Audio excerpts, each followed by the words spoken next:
Let's start with Federalist Number 10. In this essay, James Madison explained why a large republic would actually protect freedom better than a small one. Madison focuses on one problem that he believed threatened every government: factions. Then he explained how a large republic could control them.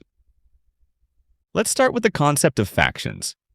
Madison defines a faction as a group of people who are united by a shared interest or passion that might harm the rights of others or the good of the whole community. Factions can be based on wealth, religion, political beliefs, or any strong opinion. Madison thought factions were dangerous because they can try to use government power to benefit themselves at the expense of others. Madison argues that the best way to control factions is to create a large republic. In other words, a strong and powerful federal government of the United States. This is where his ideas differ from the ideas of Brutus that we discussed in the previous lesson. While Brutus believed a large republic would fail, Madison believed it as the key to stability. Let's look at 3 features of Madison's large republic that would control factions. First, we'll explore the role of competing interests in a large republic. Then, we'll look at the role of representation. And third, we'll explore the way size helps to control factions. Okay, let's pause there for a second. You might have already realized there's going to be a lot of information you need to retain for the exam.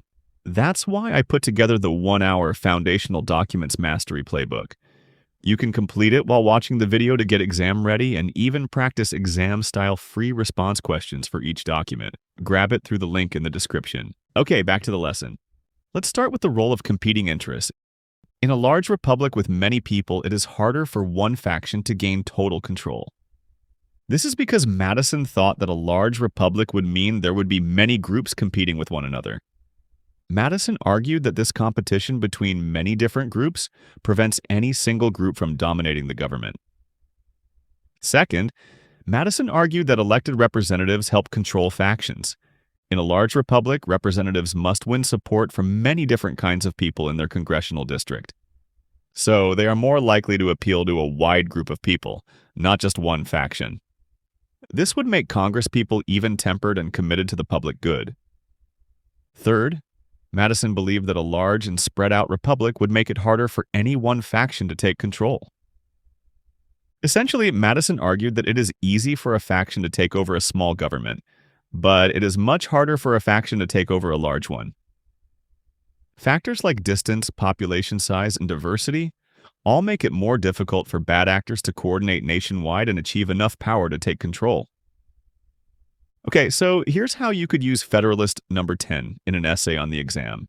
If you're presented with a question about the two-party system, you could use Federalist Number 10 to argue that Madison argued for a system that has diverse factions, and he didn't predict the two-party model.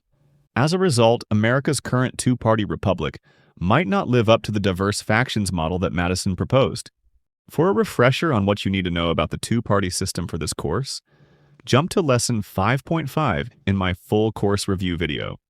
If you're presented with a question about interest groups, iron triangles, or social movements, you could use Federalist Number 10 to talk about how Federalist founding fathers argued in favor of many interest groups influencing the political process. By the way, if you don't remember what an iron triangle is, go back to Lesson 2.12 in my complete course review video. For more practice questions that can help you see how to apply this foundational document in the exam, grab the study guide that's linked in the description. And if you're following along with the foundational document study guide, check your answers in the answer key before moving on.